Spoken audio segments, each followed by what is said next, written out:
தமிழ்நாட்டுல திமுகவுக்குன்னு ஒரு ego system இருந்துச்சு. தமிழ்நாடு ஃபுல்லா இவங்களுக்கு இதுதான் வேலையே.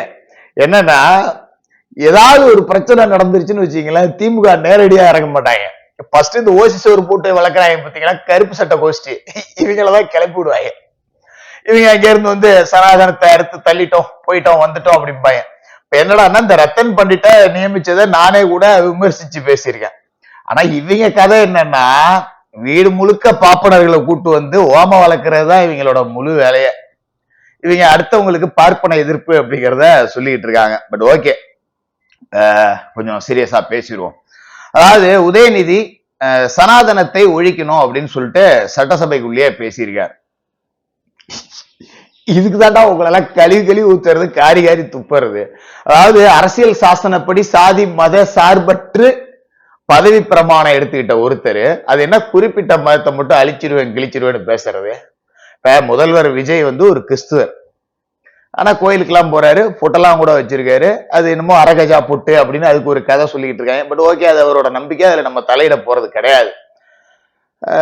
இந்த சனாதனம் லொட்டு லொசுக்கு, அதாவது எல்லா மதத்திலையுமே ஒரு விதமான பிரிவினை பாகுபாடு அப்படிங்கிறது இருக்கு. அதை ஒழிக்கணும், அதுக்காக ஒரு மதத்தையே ஒழிப்பேன். அப்ப சனாதனம்னா என்ன அப்படிங்கிறதுக்கே இங்க ஒரு விளக்கம் அப்படிங்கிறது தேவைப்படுது.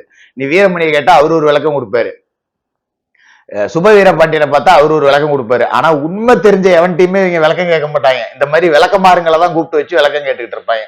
பட் ஓகே, நம்ம முதலமைச்சர் பாத்தீங்கன்னா கோயிலுக்கு போறாரு, பொட்டு வச்சிருக்காரு. அவர் ஒரு மதத்தால கிறிஸ்துவரா இருந்தாலும் கூட எல்லா மத வழிபாடுகள் அப்படிங்கிறதையும் மேற்கொள்றாரு. யாரையும் அழிப்பேன் ஒழிப்பேன் அப்படி எல்லாம் பேசல. நேற்று கூட எனக்கு மதுரையில இருந்து ஒரு சப்ஸ்கிரைபர் போன் பண்ணியிருந்தாங்க.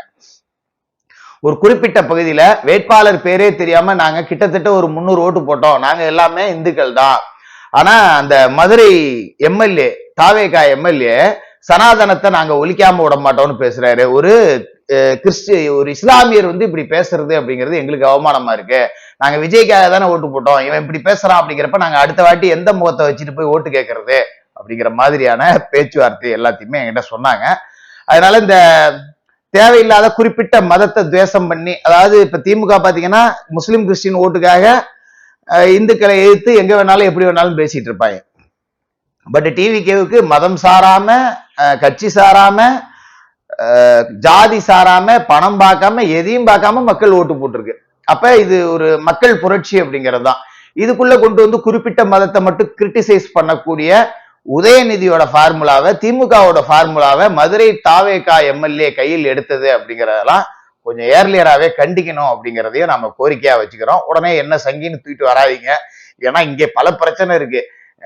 திடீர்னு பாத்தீங்கன்னா அங்க காசு ஆயிட்டு பேசுறாங்கிறாங்க, இங்க காசு ஆயிட்டு பேசுறாங்க. நான் இன்ன வரைக்கும் ஒரு 50 அணில் பட்டம் வாங்கியிருக்கேன், 60 தற்கூரி பட்டம் வாங்கியிருக்கேன், 100 ஏடிஎம்கே சொம்பு பட்டம் வாங்கியிருக்கேன். அதுலயும் நான் திமுகவை இந்த கழுவுற ஏங்கிட்டே உடன்பிறப்பு பட்டெல்லாம் கொண்டாந்து கொடுக்குறாங்க, நீ 200 ரூபா ஊப்பி அப்படின்னு சொல்லிட்டு. அதெல்லாம் முன்ன நம்ம வீடியோ பார்த்தது இல்லை போல இருக்கு.